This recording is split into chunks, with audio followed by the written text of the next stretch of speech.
World union సిలబం federation ఆధ్వర్యంలో విజయవాడలోని విజ్ఞాన విహార పాఠశాలలో 3 రోజుల పాటు జరిగిన ఆసియన్ కర్రసాము పోటీల్లో సిక్కోలు చిన్నారులు ప్రతిభను చాటారు.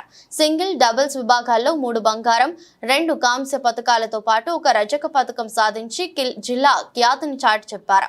నగరానికి చెందిన కోచ్ హర్షవర్ధన్ నేతృత్వంలో పోటీల్లో తమ ప్రతిభను చాటిన చిన్నారులను కూటమి ఎమ్మెల్యే అభ్యర్థి గొండు శంకర్ అభినందించారు.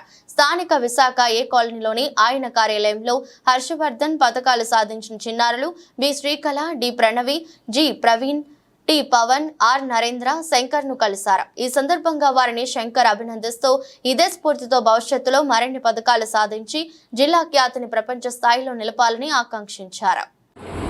అందరికీ నమస్కారం.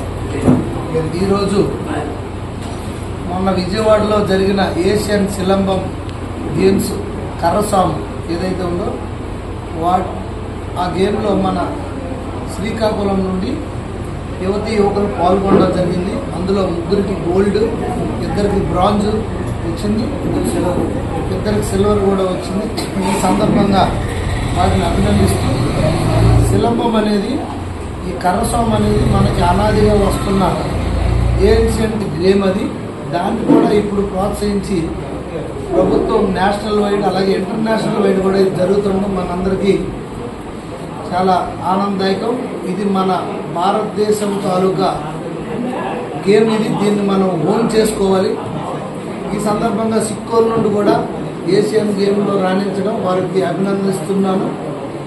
ముందు మరిన్ని గేమ్స్ మనం ఇక్కడ కండక్ట్ చేసుకుని ఇక్కడ కూడా టోర్నమెంట్ కండక్ట్ చేద్దాం. నేను నా యొక్క పూర్తి సహాయ సహకారాలు ఉంటాయని కూడా కోచ్ హర్షవర్ధన్ గారికి కూడా నేను నా యొక్క ప్రత్యేక అభినందనలు తెలియజేస్తూ నేను మీకు సపోర్ట్గా ఉంటాను. ముందు మరిన్ని టోర్నమెంట్స్ శ్రీకాకుళంలో కూడా కండక్ట్ చేద్దామని నేను తెలియజేసుకుంటూ అందరికీ వన్స్ అగైన్ కంగ్రాచులేషన్స్.